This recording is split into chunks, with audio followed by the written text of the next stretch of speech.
pendant que l'on dansait sur les dalles de l'église de Moirans. En sous-sol, le tempo entraînait-il aussi une danse funèbre.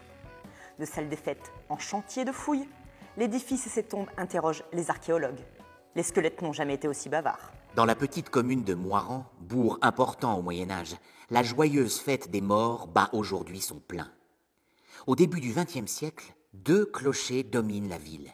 L'église Saint-Pierre est alors délaissée, puis désaffectée pour devenir une salle des fêtes dans les années 1950. Un projet de restauration est lancé en 2000. Mais la singularité de la construction et la complexité de l'architecture piquent la curiosité des experts. En 2002, les archéologues dégainent leurs outils afin de fouiller l'ancienne église et comprendre l'histoire qui se cache sous son dallage. On a commencé la fouille par le bas-côté nord. C'est là que se trouvaient un certain nombre d'anomalies, et en particulier une différence d'implantation dans les supports engagés dans les murs des bas-côtés et les supports de la nef centrale. On avait là plusieurs phases de construction de l'église, de sorte que un des premiers enseignements de la fouille a été d'esquisser une chronologie relative du bâtiment et de comprendre de quelle manière, au cours des siècles, il a évolué, quelles en sont les parties les plus anciennes, et puis comment s'est-il transformé. Dès le début du chantier, les archéologues découvrent qu'ils ne sont pas seuls. Sous le sol, de nombreuses tombes sont découvertes. Quant aux fondations, elles révèlent l'évolution du bâtiment. Les morts et les pierres ont des secrets. Ces experts les ont recueillis. Pour le responsable du site, Alain de Montjoie, et son équipe, nul besoin de la loupe d'Hercule Poirot pour trouver les indices qui esquissent la chronologie de l'édifice. Le bâtiment a connu plusieurs phases de construction, du Moyen-Âge au XIXe siècle.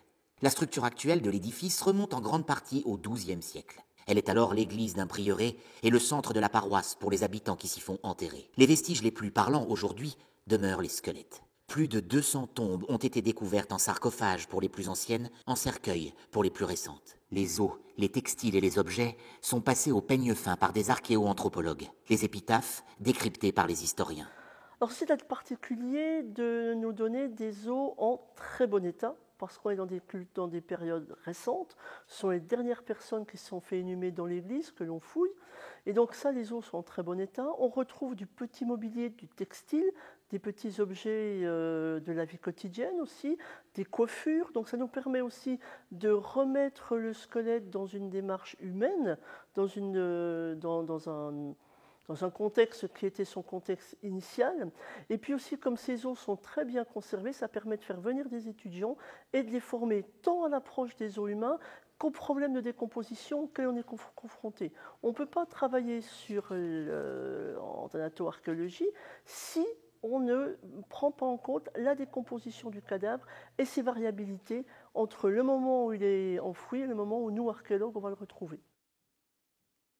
L'anthropologie funéraire nous parle de la vie des gens du passé, de leur santé, de leurs activités, mais elle met aussi en évidence les rites mortuaires et leur évolution au fil des siècles. Malgré ces nombreuses années de fouilles, des éléments manquent encore pour clore l'enquête. Les crânes et les os se sont confiés, mais les murs n'ont pas livré tout leur mystère. L'enjeu des prochaines campagnes de fouilles porte sur les périodes les plus anciennes.